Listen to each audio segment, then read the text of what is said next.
Now we shall briefly talk about aspects of planets and points. What do I mean by aspects? I want to make this as simple and as clear to you as possible. Aspects means just the way planet, what energy the planet brings, and to which house it is acting from, and what it looks towards. Remember, there's always the seventh aspect. If you're not sure where your seventh aspects or what I'm talking about, check out the links below. I posted the links to the seventh aspect of things. And you should know also the energy of each planet, what it carries. What are the qualities? Think of it as qualities of the planet which it brings. So if you don't know that, then check out the energy of the planets video link, which again I have posted down in the link below. Both those videos and this, then it will start making sense to you now where the planets are positioned in your chart and how they affect different parts of it, because different planets bring different kinds of energies to a particular house. As in, it's like taking a torchlight and shining from one place onto something else. So seventh house is like standing in one place and standing a torchlight onto the opposite side, the seventh house, exactly the opposite house. Most planets have only seventh aspects. When you come to Jupiter, Saturn, Rahu Ketu and Mars, these have special qualities which we will see. Okay, first let's talk about the main illuminaries. The sun. The sun, wherever it sits, it is what your soul self desires to shine from. The sun is where the aspiration of the soul is to shine, in whichever house it falls in. Remember, this has to do with house, it has not to do with ascendants. In each ascendant, the 10th house is the same place. Only the energies that the 10th house carries is different. If you don't know that, then check out the 12 ascendants video which I posted. Again, I'll put the links of that also below. But now we are talking about houses, how the houses are progressing, and where the planets are actual physical planets in your chart are deposited in. So in this example, Sun is in the 10th house.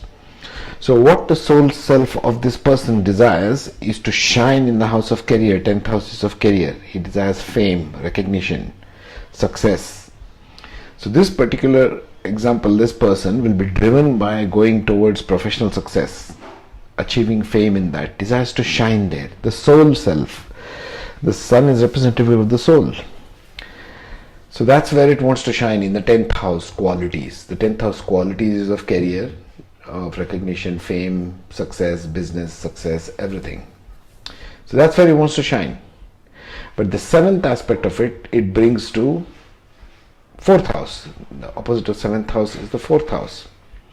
So whatever the accomplishments of this person will be, depending upon the rest of them, rest of the planets, he'll want to bring it to the 4th house, to his home.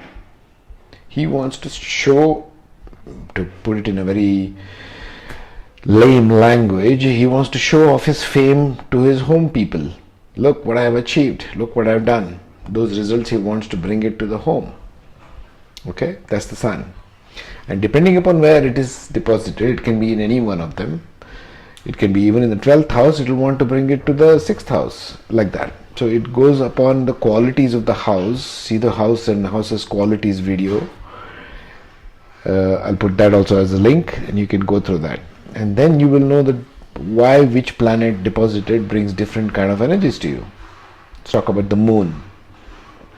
The moon is where your emotions come from. That is, the emotional attachment to the qualities of that particular house. In this case, I put it in the sample as 2nd house. Let's say if the moon is sitting in your 2nd house. So all matters relating to your family, your self or created family, your siblings, that's where your emotional attachment would be predominantly. That's where your emotions are coming from. And where is it shown? Expressed outward towards the 8th house. 8th house matters. Expressed outward in your marriage, in your intimate life of your marriage, towards your in-laws, towards your gains and losses in life. This is where moon energy also shines and brings that aspect to. So the opposite house of that. I mean, Mercury is the intellect, as we spoke of in the planetary energy. So where is the intellect shining? In this person's case, Mercury takes the intellect and gathered from the third house. Third house is of skills, of basic education skills, communication. So Mercury wants to shine in communication matters. Mercury wants to become good in skills relating to communication, relating to speech, and that it wants to bring it to the ninth house, where it brings that intellect. So when ninth house stands for gaining wisdom, ruled by Jupiter, so this person will want to communicate wisdom in the external world. Okay, you got to remember that everything from house number 1 to house number 5 is more about self. From the 6th house begins the person's engagement with the rest of the world. So depending upon where it's placed, if it's placed Mercury in 11th house, it looks at 5th house, so it will want to have intellectual capacity in the social circle, which will bring it back to the person. So either it is from the self to the external world, or external world to the self. Let's talk about Venus, which has also got only a 7th aspect. Till now we are covering only 7th aspect ones. So personal planet Venus. Venus is what? Again, the planetary energies you got to see. Where sensuality, giving and beauty are felt. In which house is it felt? In this case it's in the 7th house. So these people will be very drawn towards a spouse who is having Venusian qualities. Okay, they are having, this is like the way a person sees, right? So the first house looks at Venus in the external. So this person looks in the beauty in the people, external, in the spouse, in everyone. And where does that quality bring to itself? Because first house is of self. Wherever the planet sits, it takes the energies of the planet, melts it with the aspects of the house itself, and brings it to the opposite one, whether it be from self to out or external world to self, whichever way it is. Now the Mars, this becomes tricky because it's got 3 aspects. First of all, it's got 7th aspect, and then it's got the 4th aspect, 4th from itself, 2nd, 3rd, 4th, and then it's got 8th aspect. What are these aspects? Mars is basically a soldier, an aggressive guy. It has the drive. So Mars can be aggressive in the matters of the first, whichever house it sits in, it becomes aggressive there. In this example, first house, this is an aggressive person. Aggressive in the matters of the house, to the opposite house where it brings that aggression to. To whom does it bring it? To the aspects and relationships of the house opposite to it. It wants to dominate, it wants to control, it wants to capture the opposite one. Because that's the qualities of Mars. In the 4th aspect, Mars tends to drive to protect. There's a Martian drive to protect, fiercely guard and control. That's the 4th aspect of Mars. So whichever house Mars sits in, it wants to protect the 4th aspect from itself. Drive to protect and guard. Okay, like a soldier who's guarding the house. In this case, this person from first house will look to guard his home matters. The 8th aspect is the one which Mars brings, is the drive to face fears, courage to transform, determination. The Martian determination comes in the 8th aspect from wherever it looks forward to. So in this case, the first person, the 8th house also stands for intimate sexual matters. So his person will be very aggressive and dominant in sexual matters. Right? That's the Martian drive. Then we come to the Rahu Ketu, North Node and South Node. Rahu is North Node, Ketu is the South Node. This is slightly complex. This gives you the play of duality itself in every person's life. Wherever Rahu Ketu sit, they sit opposite to one another, 180 degrees apart, opposite houses. If it's in 2nd, it goes, Rahu is in 2nd, Ketu goes to 8th. Rahu is in 3rd, Ketu goes to 9th, and so on and so forth. So what does Rahu symbolify? It brings in the energy of obsession with the matters of the house it sits in. So if it's in first house, is obsession with oneself. What am I getting out of this? Who am I? Everything is about I, me, myself. That's what Rahu gives sitting in the first house. Now, Ketu is sitting in the 7th house, right opposite to it. It brings detachment from the others, because 7th house is of others, of spouse, business, partnerships, all kinds of other aspect. The first other aspect which a person ascribes emotional content with. So this basically symbolifies the play of duality in our lives. Doesn't matter which house it sits in. The duality is between obsessing with something and detachment with the opposite aspect of it. Doesn't matter which house it sits in, it's still the same. So this is what's the play of duality between Rahu and Ketu. The energy of a person oscillates between these two. Sometimes you're obsessed with something, sometimes you're detached from something. Again the energy goes back to obsession, again it comes back to detachment. This goes back and forth and back and forth. That's why there's a lot of duality in people's lives. And where the duality plays out, in which two houses, is where the Rahu and Ketu are deposited.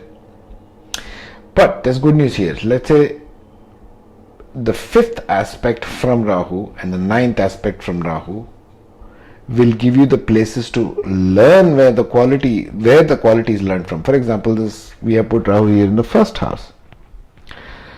In the fifth house is where this quality is learned from. The person learns, fifth house being for education and creativity, he or she learns through their creativity and education about their part of obsession. You have to learn about where the Rahu sits. How will a person come to know what they are obsessed with? Well, from the fifth aspect of that Rahu, that house, qualities of that house. Okay, so let's say if it's in second house, they will learn it from daily work. Sixth house is for daily work, and so on and so forth. The ninth aspect of Rahu, there's the ninth aspect right there, which will look at the ninth house. That's where the wisdom is gained to come out of the obsession of Rahu. So fifth house is where fifth aspect is where it learns about its own self. Ninth house is where it gets rid of it. So this is the dissolution of Rahu itself.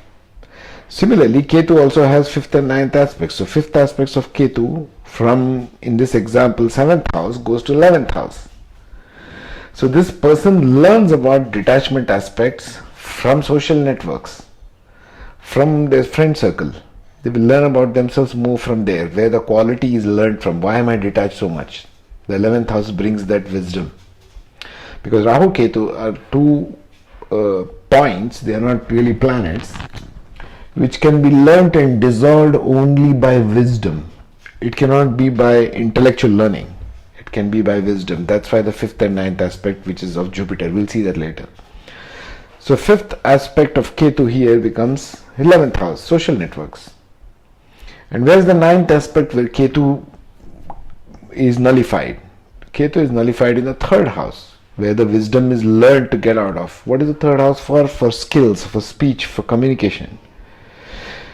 So going from social networks and learning through communication with social networks and developing skills in any respect that we have to see rest of the planets is where the Ketu aspect of the 7th house is dissolved. This has to be dissolved. We neither need to obsess something or need to be completely detached from something.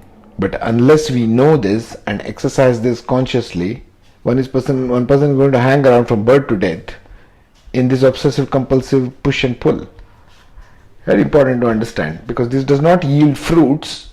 It is just a mind state of the mind. Come to Jupiter. Jupiter has the 5th aspect, the 7th aspect and the 9th aspect. Now Jupiter is innate wisdom and knowledge. So what it brings, either from past lives or wisdom gained in this life or taught by others, whichever way, wisdom is wisdom. Wherever Jupiter sits, it gives the person wisdom and innate knowledge of that house. In this case, the first house. So the person is inherently wise. If Jupiter sits in the first house, they bring a lot of wisdom from past life. Okay. Now Jupiter looks at the 5th aspect, which is the 5th house in this example.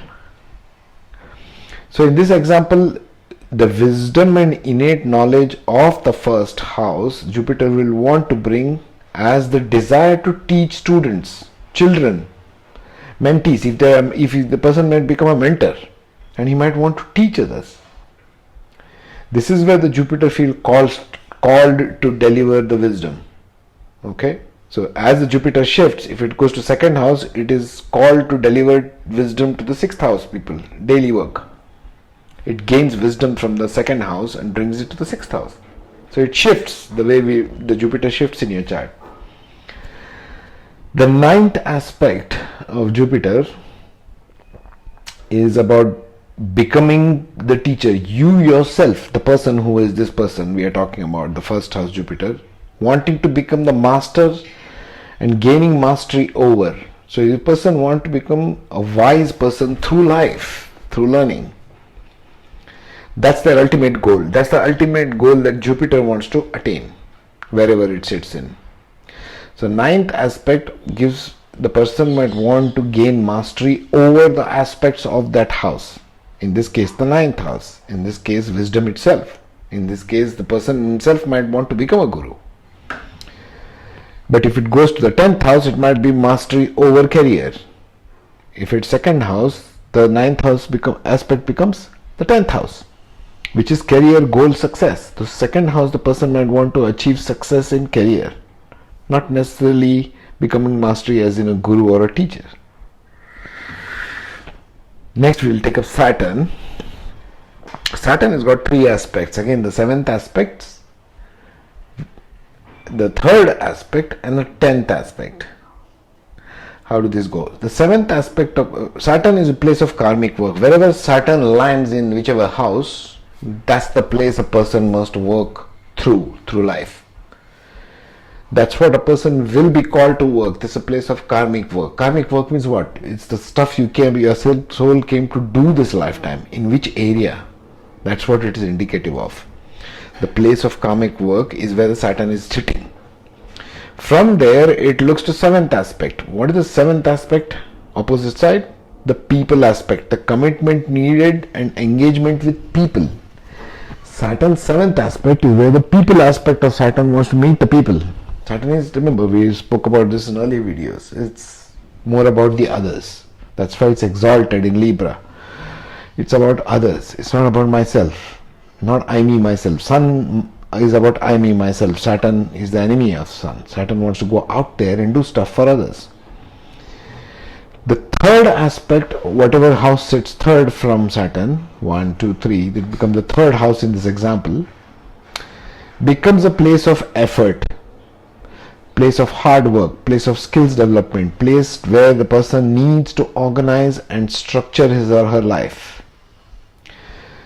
So many people try to call this place of difficulty. It is not. It is where Saturn asks you, in order to achieve success, you need to put effort in this particular place. In order to achieve this success in the place of karmic work, you need to put effort in this area of your represented by the house. You need to put hard work in the area of third house, which is in this case is speech, communication and skills. You need to do skills development related to the house. You need to organize. You need to have a structure in your life regarding the aspects of the house, regarding the bhavas of the house. See the bhava video if you want. Seventh aspect, like we say, it's about communicating to people. So third aspect is about place of effort, where hard work is required, where you need to organize your skills, where you need to mature, and you will through age and time. Saturn is about time. It gives you maturity through time, not instant success. The 10th aspect is where your area of duty, responsibility, environment, reputation and fame come. In this case, the house of career, which again Saturn is the ruler. So a person, the 10th aspect of Saturn will ask you to perform your duties and your responsibilities in the world, in your environment around you, and it will give you reputation and fame in the aspects of that particular house. That's the way Saturn works. So Saturn also got 3, Jupiter also got 3, Rahu Ketu of course. Now we come to the outer planets. Uranus, if you see the planetary energies video, you'll see what Uranus stands for. Uranus is all about individuation, individuality. Uranus wants to know who I am. It doesn't care for the collective. It talks about, let me find out who I am. What is my identity? What do I like? Who is me? What am I about? These are the questions Uranus asks. So wherever Uranus sits in, it has only one aspect, the seventh one, the opposite house. So where Uranus sits, the person will be driven to find their individuality in matters of that house. So in this case, the Uranus is sitting in the 11th house. So a person might want to find their individuality in the social networks. Who am I as compared to this whole world? He's always looking at the world view, very large view of life, 11th house. So, but they want to find themselves there, in the 11th house. And where does the wisdom learned by Uranus reflect? It reflects back to the 5th house, where they want to bring individuality in the house of 5th house. What is that? 5th house for education, creativity, romance. So they want to bring all those learnt wisdom back to the 5th house, to themselves. So they learn from the collective and bring it to the individual, to themselves. So Uranus is a planet of individuality. Everything think Uranus, individuality. Who am I? Next comes Neptune. Neptune is about intuition and detachment from learning. Higher emotional states from, okay? Sorry, I said that wrong. Intuition and detachment from the aspects of what? From the aspects of the house it sits in. Neptune in 4th house would make a person detached from homely affairs. Okay, this person is detached in this example from the home affairs. But it gives intuition there. It gives learning higher emotional states from the aspects of the house it sits in. So in this case, a person becomes very dreamy, intuitional and psychic in the matters of the 4th house. The wisdom brought from the 4th house. And it takes it to the 7th aspect, which is the 10th house. So this person, in this example, might want to take that higher emotional quality, that compassion, the understanding, the intuition, everything to the 10th house, to the place of their career. So bringing the higher emotional mind and the desire to fructify the higher heart here. So the aspects of the 10th house is where Neptune will want to bring its higher understanding of higher emotions, like compassion, like beauty, everything else. The higher Venusian qualities. Remember, Neptune is the higher self of Venus. Similar way, Pluto also has a 7th aspect, Pluto being the higher self of Mars. So it wants to transmute by dissolution. I will use the word dissolution instead of death because it's got a fearful aspect to it. Death and dissolution is nothing but to transmute. The old goes and something new comes. So Pluto, wherever it sits, it wants to transmute all the aspects of that house for the person. So transmutation by dissolution of old templates, because you came in with some old templates, old karma templates. Your ancestry, your lineage, your personal karma, everything combined, okay? Pluto takes all of that and wants to transmute it this lifetime. Transmute ego structures, because ego is related, what you feel as I is nothing but ego, and ego is related to all the old templates, what you consider as you or who you are. So it wants to transmute those. It wants to transmute the sense of self. So you yourself change through life because of Pluto. Whether you do something about it or not, whether you ever watch these kinds of videos or do any self-help, Pluto is going to make that happen one way or the other. It's going to transform, period. Pluto is that kind of a warrior. It's change, full stop. And that change, wherever house it sits in and transmutes, that aspects it will bring to the opposite house. The results will be felt in the 2nd house. In this example. In this example, Pluto is sitting in the 8th house, where Pluto is the original ruler. The house of transmutation, and it brings it to your personal family. 2nd house is for your personal family, elder siblings, etc., etc. So your wealth, everywhere that change will be felt in this person's life. Yeah. So understand this and go through the links below of the 7th aspects and the planetary energies, so you will know these aspects better and work through them better.